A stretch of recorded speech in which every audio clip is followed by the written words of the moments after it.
Number 11, why is it important to give careful attention to application questions? That's your takeaway point, that's the end goal.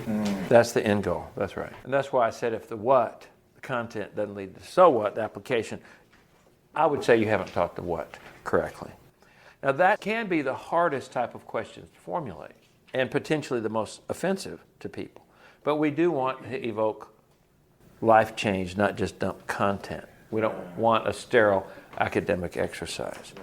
You listen to some of the real popular teachers on the radio, the way they apply it is through personal illustration. They tell an illustration of how this was true in their lives or somebody else's life, because people like stories and they listen. We haven't talked about illustrations in this, but you'll have illustrations of things, and that's a good way to apply things, is through illustration too. And of course, you're going to be asking questions about it, and they'll come up with some great applications you didn't think of. A comfortable area where you can use illustrations from the Bible. In other words, say questions like, it would be priming the pump a little bit, like, name a couple of stories that come to mind from the Old Testament where a person's in this situation and that's the issue. And That'd be great.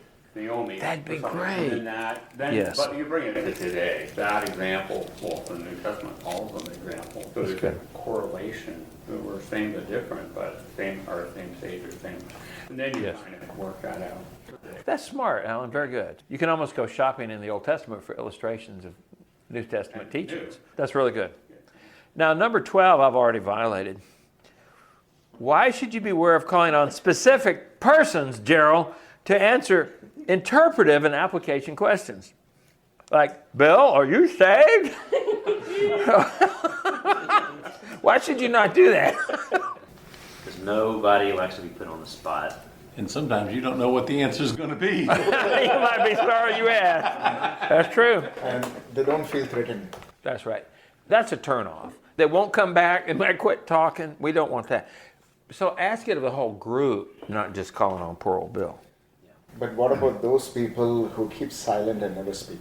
I would be sure, one, they can read, and two, I would want them involved in the discussion.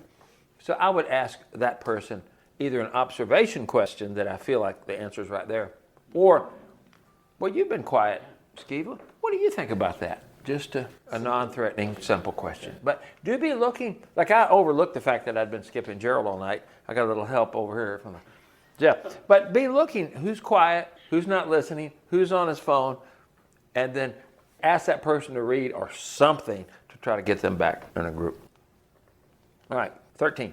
Why is it necessary for the teacher to spend time cultivating the ability to ask the right questions?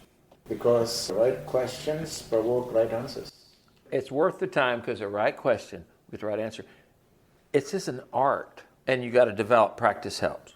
So we're trying to lead people, again, in discovering biblical truth for themselves. We're not just telling them what you've discovered, all right? So look at your notes. As Jay said, he writes out his questions. He thinks about how they're going to answer, how it's flowing. He crosses out some of them, revises some of them. After it's done, go back. If you didn't like the way it went, do an after-action report. Change it. Because hopefully you'll be teaching that passage of Scripture again.